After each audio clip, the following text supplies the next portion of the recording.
বৈশাখ মাস বাংলা বছরের শুরুর মাস। হিন্দু ধর্মে এই মাসটি অত্যন্ত গুরুত্বপূর্ণ। বিষ্ণুর সর্বাধিক প্রিয় মাস বৈশাখ মাস। বৈশাখ মাসেই নানা বৃহৎ উৎসবের আয়োজন করা হয়। এছাড়াও থাকে নানান উৎসব ও উপবাসের অবসর। বিশেষ করে অক্ষয় তৃতীয়া, গঙ্গা সপ্তমী, বরুথিনী একাদশী, পরশুরাম জয়ন্তী, শঙ্করাচার্য জয়ন্তী, গঙ্গা সপ্তমী পূজা, বৈশাখ পূর্ণিমা এবং নরসিংহ জয়ন্তী পড়েছে এই বৈশাখ মাসে।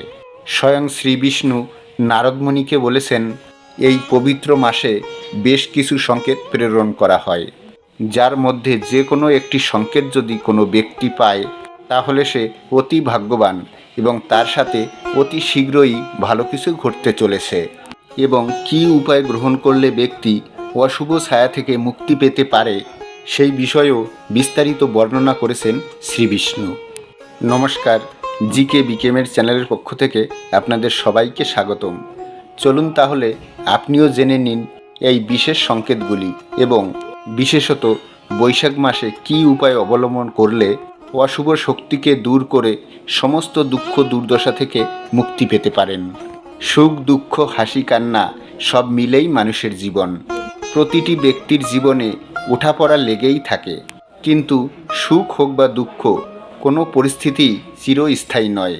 তাই দুঃখ কষ্ট আসলে বুঝবেন সুখ আসন্ন। শাস্ত্র মতে ভালো সংকেত আসার আগে ঈশ্বর ব্যক্তিকে কিছু ইঙ্গিত দেন। আমরা তাকে দৈনন্দিন বা সাধারণ ঘটনা ভেবে উপেক্ষা করে থাকি, কিন্তু কিছু কিছু ঘটনা ভবিষ্যতের ভালো সময় আসার ইঙ্গিত বহন করে। কোন কোন ঘটনা দেখলে তা বুঝবেন জেনে নিন। ব্রহ্ম মুহূর্তে ঘুম ভাঙা। ভোর 3টে থেকে 5টার মধ্যে ঘুম ভাঙলে বুঝতে হবে যে আপনার জীবনে বড়সড় পরিবর্তন আসতে চলেছে। এর ফলে বুঝবেন যে আপনার জীবন সঠিক পথে চলছে। খুব শীঘ্রই ভালো কিছু হতে পারে আপনার সঙ্গে। 2 নাম্বার, হঠাৎ আনন্দিত হওয়া। অনেক সময় হঠাৎই আনন্দিত হয়ে পড়ে অনেকেই। মুখে হাসি খেলে যায়, এটিও ঈশ্বরের ইঙ্গিত। আপনার জীবনে খুব শীঘ্রই সুসময় আসতে চলেছে। এতদিনের দুঃখ কষ্ট কাটিয়ে আনন্দ ও সুখী হওয়ার ইঙ্গিত দেয় এটি। 3 নাম্বার, গরুর আগমন। বাড়ির দরজায় প্রতিদিন গরু এলে এবং খাবারের অপেক্ষায় থাকলে একেও শুভ সংকেত মনে করা হয়। আবার বাড়িতে পাখিতে বাসা তৈরি করলেও তা শুভ ইঙ্গিত বহন করে। এছাড়াও বাড়ির আশেপাশে ক্রমাগত পাখির ডাক বাড়তে থাকাও শুভর দিকের ইঙ্গিত দেয়। এমন কিছু ঘটনা ঘটলেই বুঝবেন জীবনে ইতিবাচক ঘটনা ঘটতে চলেছে। 4 নাম্বার, শিশুর মুখে হাসি। শিশুর মধ্যে ঈশ্বরের বাস। বাড়িতে যদি ছোট্ট বাচ্চা থাকে এবং তারা যদি আপনাকে দেখে হঠাৎ হাসে তাহলে নিশ্চিন্ত হন, কারণ তারা আপনাকে জীবনের ইতিবাচক পরিবর্তনের ইঙ্গিত দিচ্ছে। 5 নাম্বার, স্বপ্নে মন্ত্র শোনা। স্বপ্নে মন্ত্র শোনা অত্যন্ত শুভ। রাম রাম বা ওং শব্দ শোনা গেলে তাকে অত্যন্ত শুভ বলে মনে করা হয়। আবার ঘণ্টা শঙ্খধ্বনি শোনা গেলেও একেও অত্যন্ত শুভ ইঙ্গিত মনে করা হয়। 6 নাম্বার, হঠাৎ ঋণ মুক্তি। এমন হতে পারে সকাল পর্যন্ত ঋণে ডুবেছিলেন আর বেলা গড়াতেই হঠাৎই ঋণ মুক্ত হয়েছেন। একে ঈশ্বরের ইতিবাচক ইঙ্গিত মনে করুন। এছাড়াও আর্থিক লেনদেনে আপনার পক্ষে কোনো সিদ্ধান্ত নেওয়া হলে একেও শুভ সংকেত মনে করা হয়। এমন ঘটনা ঘটলে বুঝবেন যে আপনার আর্থিক সমস্যা দূর হতে চলেছে। খুব শীঘ্রই অর্থ আগমন হবে। 7 নাম্বার, শাস্ত্রমতে শরীরের ডান হাত চুলকালে, ডান চোখ পিটপিট করলে তা সুদিনের ইঙ্গিত দেয়। এর ফলে শক্তি বৃদ্ধি সম্ভব। আবার মহিলাদের বাঁ অঙ্গে এমন হলে তা শুভ সংকেত মনে করা হয়। সময় বড় কঠিন, মানুষের পরীক্ষা নেয়। আজকে যে রাজা, কালের নিয়মে কাল সে ফকির।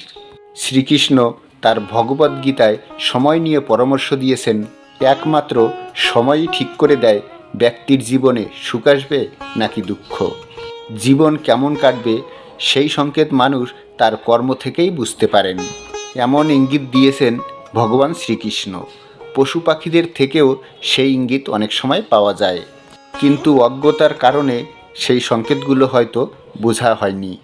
শ্রীমদ্ ভগবদ্ গীতা অনুযায়ী একবার নারদমুনি ভগবান বিষ্ণুর সঙ্গে দেখা করতে বৈকুণ্ঠ ধামে গিয়েছিলেন। সেখানে গিয়ে নারদমুনি ভগবান বিষ্ণুকে জিজ্ঞাসা করেছিলেন, হে প্রভু, মানুষের জীবনে সুখ বা দুঃখ আগমনের ইঙ্গিত কি করে বোঝা যাবে? ভগবান বিষ্ণু তখন তাকে বলেছিলেন, যখন কোনো ব্যক্তি স্বপ্নে ভগবানের দেখা পান তখন থেকেই ইঙ্গিত পাওয়া যায় ওই ব্যক্তির জীবন সমৃদ্ধি ও প্রকৃতির দিকে এগিয়ে যাবে এবং তার স্বপ্ন যাতে পূরণ হয় তার জন্য স্বয়ং ভগবান তাকে সাহায্য করেন। কোনো ব্যক্তি পুজো দেওয়ার সময় ফুল দিলে যদি সেই ফুল মাটিতে পড়ে যায় তখন বুঝতে হবে সেই ব্যক্তিকে স্বয়ং ঈশ্বর আশীর্বাদ করেছেন এবং এই ইঙ্গিত থেকেও বোঝা যায় যে শুভ সংবাদ আসন্ন। এছাড়াও আরও অনেক সংকেত আছে যেগুলো থেকে ভালো সময়ের ইঙ্গিত পাওয়া যায়। যদি দেখা যায় কেউ হাসি খুশি রয়েছেন, এর অর্থ হলো সংশ্লিষ্ট ব্যক্তির মনের মধ্যে ভগবানের বাস রয়েছে। এই সময়ে সবার মনোবাসনা পূর্ণ হবে। এই রকমও মানা হয়ে থাকে, ভবিষ্যতের ঘটনা আগে থেকেই কেউ স্বপ্নে দেখতে পান তাহলে তার অর্থ হলো ঈশ্বর সংশ্লিষ্ট ব্যক্তিকে সংকেত দিচ্ছেন যে আগামী দিনে তার জীবনে ভালো কিছু ঘটতে চলেছে। আরও কিছু সংকেত আছে যেগুলো পেলে বোঝা যায় যে জীবনের খারাপ সময় শেষ হয়ে ভালো সময়ের সূচনা হতে চলেছে। ধন সম্পত্তি নিয়ে সমস্যায় ভুগছেন বহুদিন ধরে, কিভাবে এই সম্পর্কিত সমস্যার সমাপ্তি ঘটবে তা বুঝতে পারছেন না। কিভাবে বোঝা সম্ভব তা? যদি সকাল সকাল কোনো ব্যক্তি বা আত্মীয় স্বজন সংশ্লিষ্ট ব্যক্তির বাড়িতে এসে পয়সা দিয়ে যান তাহলে ধরে নিতে হবে সেই ব্যক্তির গৃহে মা লক্ষ্মীর আগমন হতে চলেছে এবং তখনই বোঝা যাবে যে ধন সম্পত্তি নিয়ে যে সমস্যা রয়েছে তা খুব তাড়াতাড়ি দূর হয়ে যাবে। ভগবান শ্রীকৃষ্ণ ধন সম্পত্তি সম্পর্কিত সমস্যার কথা আরও বললেন, যদি কোনো ব্যক্তির খরচ খুব বেশি হয়, কোনোভাবেই তিনি পয়সা জমিয়ে রাখতে পারছেন না, সেই ব্যক্তি যদি দেখেন তিনি হঠাৎ করেই পয়সা জমাতে শুরু করেছেন তাহলে বুঝতে হবে সেই ব্যক্তির ভালো সময় আসতে চলেছে। সব শেষে যেটি বলা যায় তা হলো পশু পাখিদের ইঙ্গিত থেকেও ভালো সময়ের সংকেত পাওয়া যেতে পারে। যেমন কোনো বাদর যদি কোনো বাড়ির ছাদের উপরে আমের বীজ ফেলে যায়, অথবা কোনো বিড়াল বা কুকুর যদি কোনো বাড়িতে সদ্য বাচ্চা দেয়, পিঁপড়েরা সারি করে যদি সারা বাড়িতে ঘুরে বেড়ায়, তাহলে ধরে নিতে হবে ভগবান কোনো সংকেত দিচ্ছেন আগামী দিনে ভালো সময় আসতে চলেছে। এই এতগুলি সংকেতের মাঝে যদি কেউ একটি সংকেতও পান তাহলে বুঝতে হবে খারাপ সময় কেটে ভালো সময় আসতে চলেছে। এবারে চলুন জীবনের সমস্ত অশুভ ছায়াকে অতিক্রম করে ভালো সময়ে আসার জন্য বৈশাখ মাসে কোন কোন নিয়মগুলো পালন করা আমাদের অবশ্যই কর্তব্য। বৈশাখ মাস যেহেতু অত্যন্ত শুভ একটি মাস, ভগবান শ্রীবিষ্ণুর অত্যন্ত প্রিয় মাস, এই সময়ে সঠিক পূজাপাঠ, ব্রত পালন ও উপবাসে আমাদের অত্যন্ত পূর্ণ লাভ হয়। তাই ব্রহ্মা, বিষ্ণু এবং মহেশ্বর এই ত্রিদেবের নিষ্ঠা সহকারে পুজো করুন। শাস্ত্র অনুযায়ী ত্রিদেবকে সন্তুষ্ট করতে এই বৈশাখ মাসই সর্বোৎকৃষ্ট। এমনকি এই সময় শুধু জলটুকুই শ্রদ্ধা ভরে নিবেদন করলেই ত্রিদেব প্রসন্ন হয়ে ওঠেন। চলুন এবারে জেনে নেওয়া যাক বৈশাখ মাসের নিয়মাবলী। এই মাসে অবশ্যই কতগুলি নিয়ম মেনে চলা দরকার। এই নিয়মগুলি মানলে সংসারে সুখ ও সমৃদ্ধির জোয়ার বয়ে নিয়ে আসে। 1 নাম্বার, সূর্যোদয়ের আগে স্নান সেরে ফেলুন। 2 নাম্বার, স্নান করে ব্রহ্মা, বিষ্ণু, মহেশ্বরকে জল নিবেদন করুন। 3 নাম্বার, আর্তকে অর্থদান করুন, অভুক্তকে খাদ্য দিন। 4 নাম্বার, পাখিদের পান করার জন্য খোলা জায়গায় পাত্রে জল দিয়ে রাখুন। 5 নাম্বার, নিজের উপাসনার জায়গা প্রস্তুত রাখুন।